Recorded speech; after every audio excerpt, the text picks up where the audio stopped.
I'm Steve Ostrom. And I'm Keith Ford, and we're here again at Rock Island Auction Company with some very cool guns, and we have a very neat piece right here. Yes, we do. And I'm not 100% sure what it is, to be honest with you. Let me lay it out in broad terms. This is a prototype 410 pump shotgun made by Winchester circa 1919, 1920.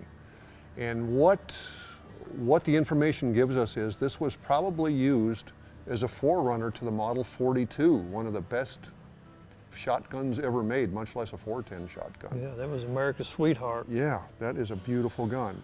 But this was the concept. This is where things were tested out as far as balance, weight, things like that. Interesting story is this receiver originally came around about turn of the century, 1903, 1904, was made for like a 38 caliber cartridge of some kind. They were going to make a pump action rifle or something out of this. They abandoned the project. Later on, about 1919, 1920, it shows up mated to a 410 barrel with a feed mechanism for shot shells and a very shotgun-like configuration. And in many ways, this gun looks very modern. It does have that characteristic humpback, you know, like a Browning design or something, but as far as I know, Browning didn't have anything to do with this. Yep. Surprisingly, there's a gun that he didn't design. But it's all there, it's a finished prototype. There are no markings, there never was any finish on this to speak of, that we know of. And it's typical in keeping with Winchester's prototype tool room guns that there would be no markings on it. There's a lot of examples of their prototypes at the Cody, Wyoming Museum that have this same basic appearance. So it's just a piece of history that really didn't get a lot of attention at the time, and careful notes were not taken, let's put it that way.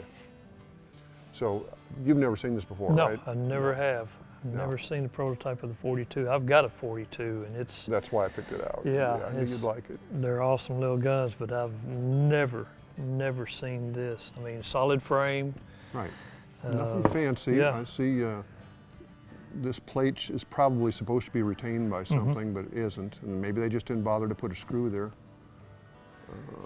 There's part of your lifter, I think, just like on a 94.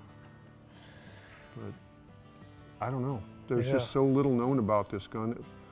Now, is that braised there? Did they braise that trigger looks guard like on it's there? braised on, because I can see some welds and braising right through there. Somebody took a piece of metal there and shaped it, and they handed it to somebody, said, put this trigger guard on here for me and bring it back.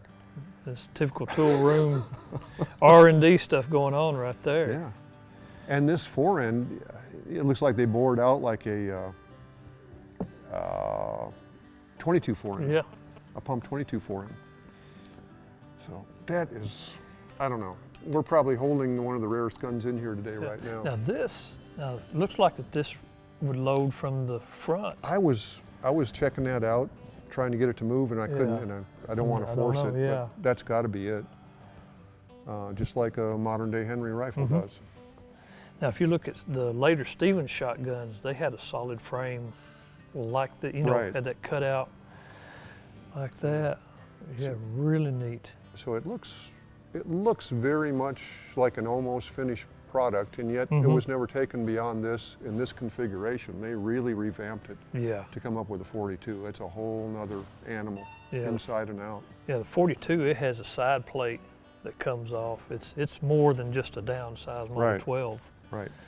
And we'll be doing a video on that with my Model 42. Yeah, let's do that. Let's do that. Anyway, we'd like to thank Rock Island Auction House for letting us examine this very, very rare specimen.